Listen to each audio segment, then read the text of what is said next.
হয়েছে? আজকে তোমার এক্সাম, চলো উঠো উঠো। আচ্ছা না গেলে উঠো ঘুম থেকে। উঠবে না? আচ্ছা ঠিক আছে উঠো। গুড মর্নিং এভরিওয়ান, কেমন আছেন সকলে? আশা করছি সকলে খুবই ভালো আছেন, সুস্থ আছেন।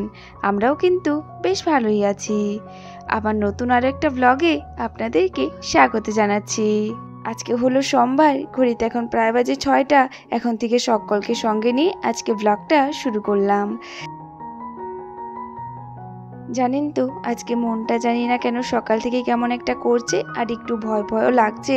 আজকে মাম্মাম প্রথমবার এক্সাম দেবে, তো সেই কারণে একটু ভয়ই লাগছিল।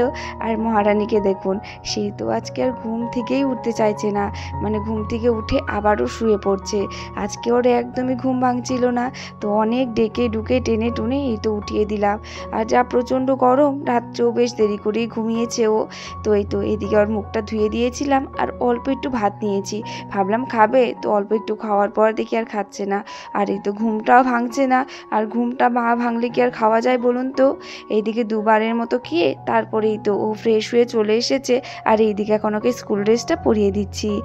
আজকে মামাম তো সকালবেলা একবার বললো যে স্কুলে যাবে না, কিন্তু যে ওকে মানে ফ্রেশ করিয়ে রেডি করা শুরু করেছি, আজকে আর একদমই কান্নাকাটি করেনি। সে তো এই তো গল্পগুজব করতে করতে আমার সঙ্গেই রেডি হচ্ছিল। আমি তো ভেবেছি আজকেও হয়তো কান্না করবে, কিন্তু দেখি আজকে কান্না করলো না। যাই হোক, বেশ ভালোই লাগলো। আর এইদিকে চলুন এখন তাড়াতাড়ি করে ওকে রেডি করিয়ে দিই। আজকে বরকে আগেই বলে দিয়েছিলাম যে তুমিও কিন্তু 6টার মধ্যে উঠে পড়বে। যেই দিন থেকে 7টার দিকে স্কুল দিচ্ছে সেদিন তো আমি রোজ দিন মামামকে 6টার মধ্যে উঠিয়ে দিই, কারণ 1 ঘন্টা তো লাগবেই। ও উঠবে, তারপর ফ্রেশ হবে, একটু ঘুমটা ভাঙবে, তারপর তো স্কুলে যাওয়ার জন্য রেডি হবে। তো মামামকে স্কুলে দিয়ে আসলাম, প্রচণ্ড ভিড় ছিল আজকে, তো একদম ঠিক সময়ের মধ্যে এসেছি।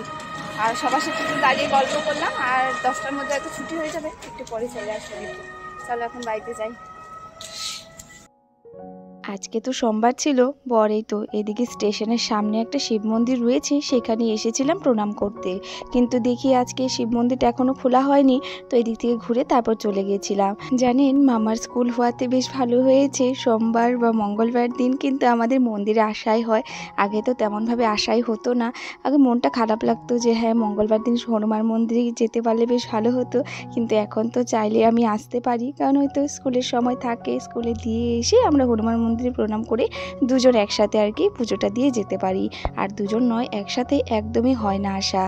তো এই তো বাড়িতে চলে এসেছি। বাড়িতে আসার পর বরকে ভাতটা দিয়ে দিয়েছি, ও ওইদিকে খেয়ে দিয়ে চলে গেছে দোকানে, আর এইদিকে আমি কাজবাজে লেগে পড়লাম।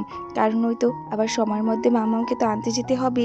জানেন, বাড়িতে এসে আর একটুকু দাঁড়াই না, আর এই তো এইদিকে সকালে খাওয়া দাওয়া রেডি করি, বিছানাপত্র উঠাতেই দেখি সময় হয়ে যায়। আর আজকে তো আবার এক্সাম রয়েছে, আজকে আবার একটু তাড়াতাড়ি করে ছুটি দিয়ে দেবে। তো 10টার মধ্যে হয়তো ছুটি দিয়ে দেবে, তো একটু তাড়াতাড়ি করেই যেতে হবে। বিছানাটা গুছিয়ে ঘরে এসেছি, দেখি এখানে বোন বসে রয়েছে আমার জন্য।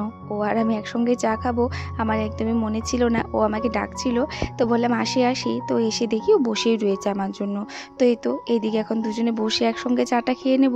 আর কালকে আবার একটা দিদি এসেছিল, দিদির ঘরেই না চানাচুরের ফ্যাক্টরি রয়েছে, চানাচুরটা বেশ ভালো খেতে। তো এই চানাচুরটা দিয়ে এখন সকালবেলা আমরা চা খাচ্ছি।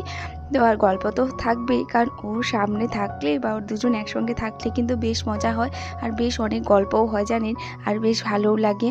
তো আজকে আবারও চলে যাবে, আবারও পরশুদিন বা কালকে মাসিকে নিতে আসবে। মাসিও চলে যাবে, মনটা খারাপ লাগছিল, কয়েকদিন থেকে মাসিও রয়েছে, বোনও রয়েছে না। আবার বোনের ওই তো কম্পিউটার টিচারও, তো ওর আবার যেতে হবে, ক্লাস রয়েছে, সেই কারণে ও বারবার করে যাচ্ছে আর আসছে। তো তো আর কি ভালো লাগে না মাসিকে ছাড়া, কারণ বাড়িতে আর কেউই নেই। তো এই তো এইদিকে কিন্তু আমরা চাটা খেয়ে নিয়েছি, চাটা খেয়ে এইদিকেই তো চানাচুর যেটা দিয়েছিল সেটা আমি অল্প একটু ঢেলে রাখলাম, আর অল্প ওকে দিয়ে দেবো, কারণ অনেকটাই বড় চানাচুরের প্যাকেটটা দিয়েছিল। আর আজকে দেখুন তো ওয়েদারটা কি সুন্দর, ঠান্ডা ঠান্ডা হাওয়া দিচ্ছে, কিন্তু একটু হলেও গরম রয়েছে। গরমও বেশ, এই ওয়েদারগুলো থাকলে গরম বেশ ভালো থাকে। আর হয়তো তার পরের দিন বৃষ্টি নামবে বা বিকেলবেলার দিকে বৃষ্টি নামবে, দেখি আজকে হয়তো আবার বৃষ্টিও নামতে পারে। ওয়েদারটা একটু খারাপ হয়ে রয়েছে, রৌদ্র তেমন ওঠেনি। তো এই তো এইদিকে কিন্তু আমি বসে পড়লাম এখানে ঠাকুরের বাসনগুলো মাজার জন্য। মা তো সেই সকালবেলা পুজো দিয়েছে, ওর আর বাসনগুলো মাজার একদমই সময় হয়নি। তো ভাবলাম যে স্কুলে যাব তার আগে হয়তো বাসনগুলো মেজে ধুয়ে রেখে তারপরেই যাব। ওইদিকে সকালে খাওয়া দাওয়া হয়ে যাওয়ার পর আমিও কিন্তু বাসনগুলো মেজে নিয়েছি, মানে ওই তো সকালের যে বাসনগুলো চাটা খাওয়ার সেই সব। আর আজকে ভেবেছি একটু পরে ভাত খেয়ে যাব। আর সকালবেলার দিকে এখন ভাত খেয়ে নিলে কি হয়, পরে না আমার না খুব খিদে পেয়ে যায় তো 2টো 2:30টার দিকে, কারণ বরমশাই আস্তে আস্তে ওই 3টে 3:30টার মতো বেজে যায়। এতক্ষণ বসে থাকতে গেলে বেশ অনেকটাই কষ্ট হয়। তো সেই কারণে কিন্তু আমি সকালে একটু চা খেয়ে নিলাম, মানে খুব কমই চা খাই। আজকে আবার ইচ্ছে হলো, বোনও বললো একটু চা খেয়ে নিই, তো একটু বসে চাটা খেয়ে নিয়েছিলাম। চাটা খেয়ে তারপর ওই তো কাজ বাজে লেগে পড়েছি। আর আজকে আবার মামার স্কুল বললামই 10টার মধ্যে যেতে হবে, তো সেই কারণে ভাবলাম যে তাড়াতাড়ি করে যে কাজগুলো আমার করতে পারি আর কি সেই কাজগুলো করে নেব। আর আজকে আবার মা মাসি সবাই আর কি ডাক্তারের কাছেও যাবে, কারণ মাসির আজকে সেলাইটা খোলা হবে। তো একটু কাজ বাজ এগিয়ে রেখেই তারপর যাব মামামকে আনতে। আর যাই না কেন মামামকে স্কুল থেকে আনার পর আমার একটা কাজও করতে ইচ্ছে করে না জানে, আর মশলা তো আরও বাটতে ইচ্ছে করে না। সেই কারণে ভাবলাম সময় রয়েছে হাতে, একটু মশলাটা বেটে তারপর যাব স্কুলে আনতে ওকে। তো এদিকে লঙ্কা সর্ষে বেটে নিলাম, সর্ষে রাঁধুনি এইসব বেটে নিলাম, এটা একটা চচ্চড়ি করব সেটার জন্য। আর কয়েকটা মানে পাকা লঙ্কা দিলাম আর একটু জিরের গুঁড়ো দিয়ে ভালো করে বেটে নেব। এটা আবার হয়তো মাছের ঝোলের জন্য।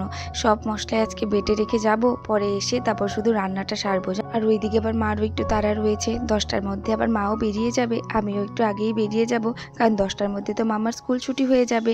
সেই কারণে আমি কিন্তু একটু আগেই যাব। আর মা আবার ওদিকে সমস্ত সবজি টবজি কেটে গুছিয়ে গেছে, তারপর গিয়েছিল মানে ডক্টরের কাছে।